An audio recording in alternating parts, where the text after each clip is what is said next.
Hello there, welcome to episode 103 of Never Mind the Bullens. It's your bite-sized Everton podcast and vodcast. I'm Mike Peters. I hope you're enjoying the closed season break.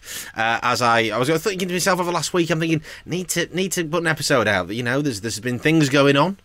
And then suddenly we're in the throes of potential takeover, which in a way came as a complete shock to most of us, but not a surprise. We'll get to that in a minute, obviously, because there's a lot to unpack with that.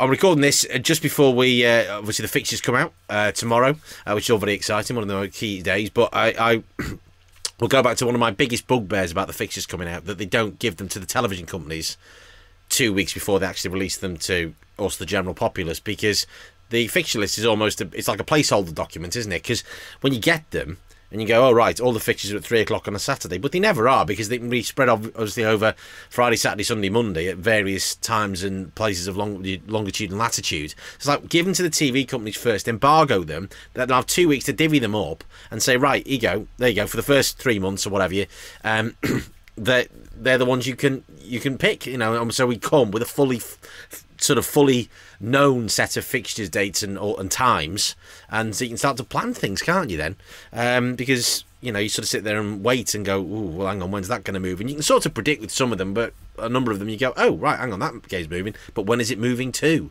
Could be any time. So there we go. Anyway, a bugbear of mine that's run for many years, and nobody seems to pay any attention to the common sense approach of doing that, but there you go.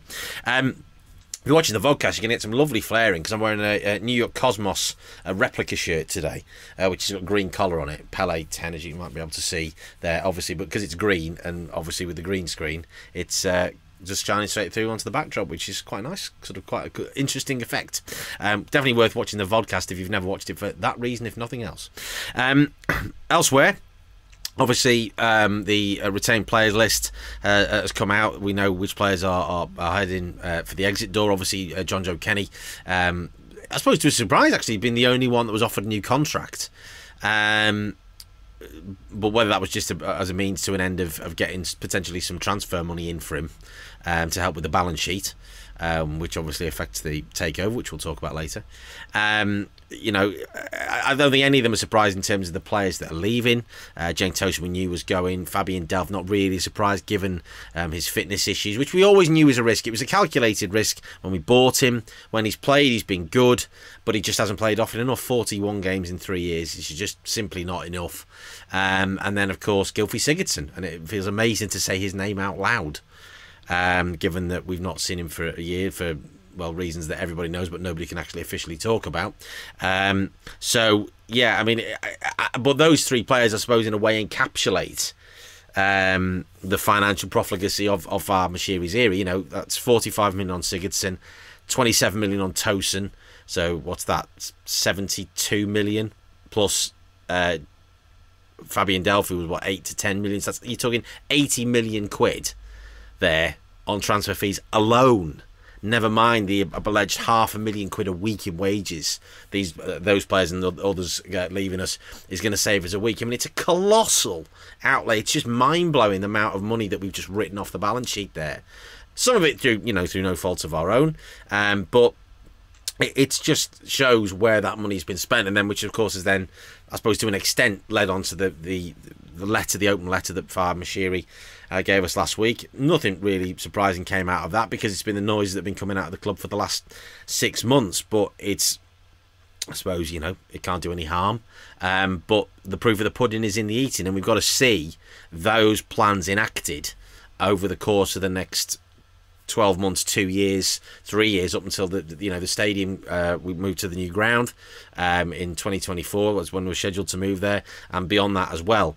Whether this method of running the club is actually going to be truly the way forward. It's all about actions and not words. We've heard too much of that over the last few months and few years, and we need to see action as fans. That's what we're looking for, because we're so deeply cynical and so sort of conditioned to being, to an extent, led up the garden path, with things being said and then things not happening, and structures being put in place within the club and then those not being carried through to fruition. We don't need to go down the greatest hits sort of list of that over the last couple of years, because we know it all. But it's what's been said. Then we get onto, of course, the new sponsorship deal with Stake. Some of the stuff that was said about it in terms of there was a particular guy from one of the action groups against gambling sponsorship in football, and I acknowledge where they're coming from, and I understand where they're coming from, because obviously gambling can be extremely dangerous, but I thought some of his comments were just frankly stupid. And, in terms of saying, well, it's very tone deaf in the People's Club, this and da-da-da-da-da, and, well, obviously, it's going to be going out of football anyway kind of thing. I'm thinking, is it? With 19 of 20 Premier League clubs having gambling sponsors in some way, or gambling partners, it's clearly not going out of football. And whether the law is changed, that's not going to happen for another couple of years. So why are Everton expected to play on a different playing field to the other clubs in the league? Why can't we take that money? Maybe in an ideal world, from an ethical point of view, we might not want to, but I'm sorry, circumstances have dictated, particularly the money that we've lost from Alisher Usmanov and the USM deals and all that stuff that we've lost, and the club's in not a great state financially, and we have to get money from places. And if it is a club record deal, with Kazoo obviously laying off staff, I would argue that keeping Kazoo on our shirts and being paid a lot of money by them when people in St Helens and Worcester, where I used to live, are being kicked out of jobs there, that I would rather people stayed in their jobs and we didn't have that company on our shirts than having the company on our shirts and people losing their jobs, particularly at the moment. I think that's, it's an ethical quandary to get into, but if Stake are unprepared to pay us the club record deal and it helps with the bottom line of the club, then so be it. You've got to dance with the devil that brung you. Every other club's got sponsorship deals, as I say, bar one. I think it's only Norwich, I think, that didn't. So, we've just got to take that money and that on their shirts.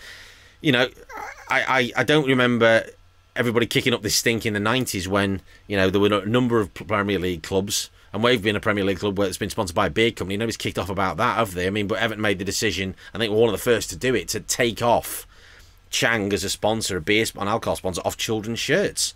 Well, and this one of the comments that the guy made, I think his name is James Grimes, about, not having, they're not being able to wear the kits that their heroes wear. Well, they are. The only thing they're missing is a sponsor's logo.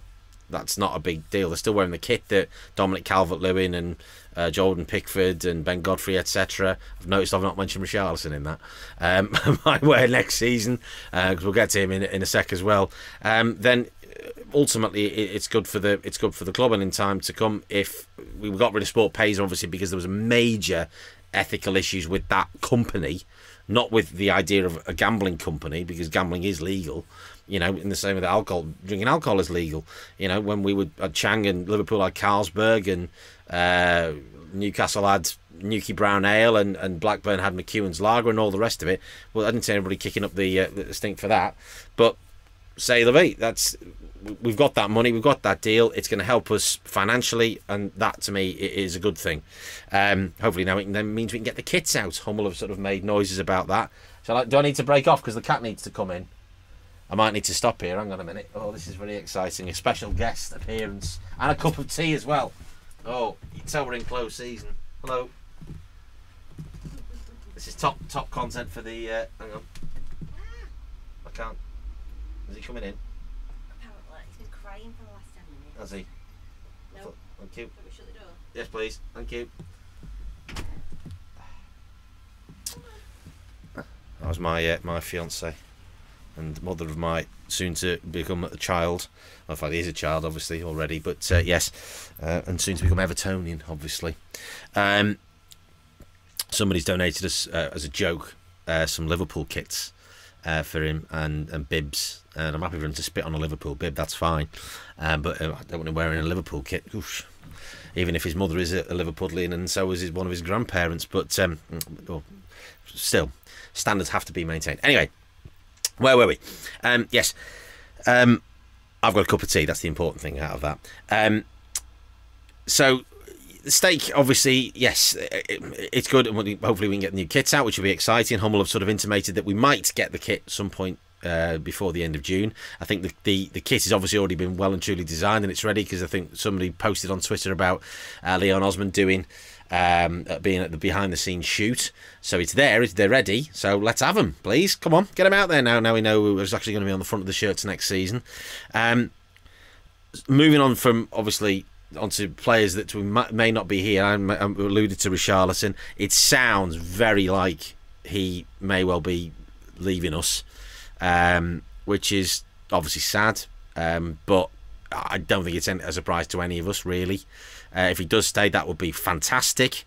I don't think us losing him is a disaster, given the likes of Anthony Gordon and Dele Alli being in the squad in terms of supporting Dominic Calvert-Lewin, depending on how Frank Lampard wants to play next season. There's no doubt he's a loss. I'm not going to say that he isn't, because he's been brilliant for us, and obviously we love him and he loves us as supporters, and that's great. But we can't argue that he hasn't given his all, and 6 goals in the last 9-10 games at the end of the last season have kept us in the league. That there is no question. And if he wants to go on and play for one of the European big fish, then good luck to him. He served us well. We'll get good money for him, which will help us obviously from a financial point of view. Yeah, we don't want to lose our best players, but if he's the only one we lose, then I think, looking at it pragmatically, we have to accept that that's a nature of where the club is at as a business at this point, and given where we've performed on the pitch this past season, losing one of our big fish, our best players, is unfortunately a huge danger to us, and so it may well prove to be. And I guess we'll find out over the course of the next couple of weeks. He did say he'd already sort of made it clear to the board and to Frank Lampard where his head was at. We don't know that yet. He's been respectful of the club in that regard. So, what will be with Richarlison, but we've got an opportunity to potentially reinvest that money, which obviously we need. The Tarkowski signing looks like it's potentially going to happen. Obviously, he'll probably wait till the 1st of July to get that one announced, but that's certainly a player that Frank Lampard has long admired. He wanted him when he was at Chelsea and wasn't allowed to get him, which we know, I think it was well documented. There was a bone of contention there, but we definitely need reinforcements in central defence, and if he can, one of them. And I don't think he played with Michael Keane. I think he was Michael Keane's replacement at Burnley, wasn't he? So, an opportunity to create a new defensive partnership either with Michael Keane or with Yerry Mina or with Ben Godfrey. Potentially Yerry Mina might be another one that goes. It sounds like that might be the case, given the amount of time left on his contract and his injury record as well. So, we get to sit and now wait and see who we're going to sign. I'm sure those players have been identified. We're going to have to utilise the loan market very carefully for the next 12 months. Certainly players from Chelsea, like Billy Gilmore, are being linked, etc. And if they're players that come in, they're good players. Gilmore didn't get a chance, but he has just signed a new contract at Chelsea. Didn't get a chance at Norwich last season, but we shall see. But now on to the main topic, which is obviously this potential takeover. As I said at the top of the podcast, it's a shock, I suppose, the timing of it, but it's not really a surprise given where we are and given the issues and the blowback there's been on Fahd Moshiri's running of the club over the last year or so.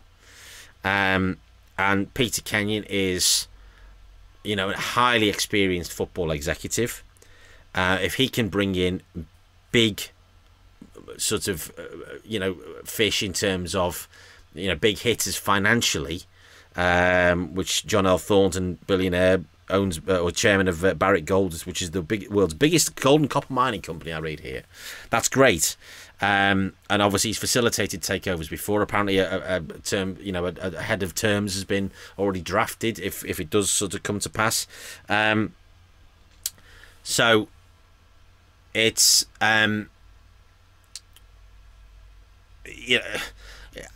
potentially it's a good thing for the club. Obviously it might well be a dip into the unknown, because you would imagine that Bill Kenwright may stay on the board, but his influence, which has obviously been heavily dented anyway, obviously because he's no longer the owner of the club, might be the whether he stays on there as a sort of a almost a figurehead in a way, or a bit of a sort of an honorary thing, made club president or something like that. Who knows? Fahd Moshiri might want to, by the sounds of things, wants to keep at least a 10% stake, but you're not going to get players like people like that. If Peter Kenyon's coming into the club, Peter Kenyon's going to want to run the club, and that is no bad thing. He ran Manchester United and he ran Chelsea pretty brilliantly, to be fair. We can't argue with his track record. Obviously he's helped You know, the Qataris buy PSG. They've obviously become a major player in world football, an absolute powerhouse in terms of, certainly from a financial point of view, if not from a trophies point of view. And obviously helped Fosun take over Wolves, and Wolves have gone on to do brilliant things. So his track record is good. He is, you know, in terms of footballing Peters, in terms of the management of the club, you know, he's the polar opposite of Peter Ridsdale. He's one of my great bête noirs in terms of the way he has run football clubs down the years. And Peter Kenyon is the opposite of that. He's run, and if we want to be at that level of a United or a Chelsea in terms of the size and the scale of the business, he's exactly the type of person that we need in. And having influence and helping us make the right decisions, because it's been clear over the last few years that wrong decisions have been made without question, and to the financial detriment of the club, and we're paying the price for those decisions right now, and have been over the last year or so. So if they can bring in big money, then that's great, particularly with the, you know, the stadium coming as well. That is going to help as a financial, as an income stream. It's going to be much better than the gate receipts we get at the minute. Been suggested that people are suggesting to Farhad Moshiri that he needs to hold out for 2 years until we get to the new stadium, so that the club, the value of the club will be much higher. It'll be twice probably what it is now. Whether he can be prepared to wait 2 years, whether the club can wait 2 years, I think Farhad Moshiri is a bigger man than that, and he will recognise that he needs to do what is right, given he's recognised that the wrongs that have been done. So, you know, it's a really interesting. You've got to take it as a positive for the club, even though we've got to sort of dip our toe into that water of having American ownership and so on and so forth, and that's not always been a success with certain clubs. Only I've got to look across the park with Hicks and Gillette, but you would hope with a man like Peter Kenyon at the sort of the forefront of this, is the sort of the figurehead of it from a sort of a you know, a day-to-day running of the club sort of management point of view. That's a good thing, and that these businessmen are going to be wise enough to just not go, right, okay, we're buying the club, therefore we're going to run it, even though we know nothing about English football. Well, let somebody that's highly experienced, you know, that's respected, run the club instead. So there's a huge amount. I mean, it's not going to be concluded anytime soon. Now, I imagine this will drag on for several weeks, if not a few months, into the new season, and we will watch this space. There's no conclusions really to be drawn, is there? So that is it. Good to get your thoughts, as always, on anything that we've discussed, of the many things in this podcast. At NMTBpod on Twitter, nmtbpod@gmail.com. On the email, until episode 104 drops in your podcast player or on YouTube. Whenever that may be. I imagine it will be into July in a couple of weeks, once we've sort of got some players in and we're starting to get excited about the new season, kits, etc.